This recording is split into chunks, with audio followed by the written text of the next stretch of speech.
బయటికి రా, చాలులే చేసిన శివ పూజ, బయటికి రా, నీ మెడలో పాశం వెయ్యాలని. పరమశివుణ్ణి పట్టుకుని ఉండగా నువ్వు నన్ను పాశం వేసి ఎక్కడికి తీసుకెళ్తావురా? శివభక్తుడిని తీసుకెళ్లడం నీ సాధ్యమే, నువ్వు తీసుకెళ్లలేవు. ఆయన యొక్క రక్ష నాకుండగా నీ తరమా అని అడిగాడు. చంద్రశేఖరమాశ్రయే, నేను చంద్రశేఖరుని ఆశ్రయించి ఉండగా చంద్రశేఖరమాశ్రయే మమ కింకరిష్యతి వయ్యమః, యమకింకరులు యముడు నన్నించేస్తారని అడిగాడు. అడిగితే యమధర్మరాజు గారు పాశం తీసి మార్కండేయుడు మెడ మీదకి వేశాడు. మార్కండేయుడు గబగబా వెళ్లి శివలింగాన్ని కౌగిలించుకున్నాడు. ఆయన కౌగిలించుకుని ఉండగా ఆయన తల శివలింగానికి చీర్చి ఉంది. చీర్చి ఉండగా శివలింగానికి పిల్లవాడి తలకి వేరు చేసి పాశం ఎలా వేస్తాడు?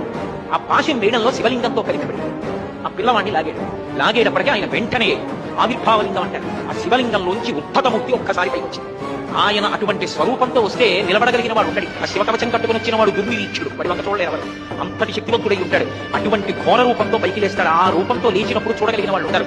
అటువంటి రూపంతో శివలింగం నుంచి పైకి లేచాడు. పైకి లేచి తన ఎడమకాలెత్తి యమధర్మరాజు గారి యొక్క గుండెల మీద ఒక్క కన్ను తన్నాడు.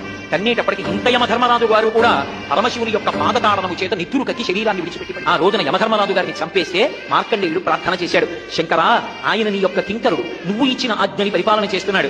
ఎవరి ఉసురు ఎప్పుడు తీయాలో, ఎవరి ఆయుర్దాయం ఎప్పుడు పూర్తయిపోతుందో అప్పుడు వాళ్ళ యొక్క ప్రాణములు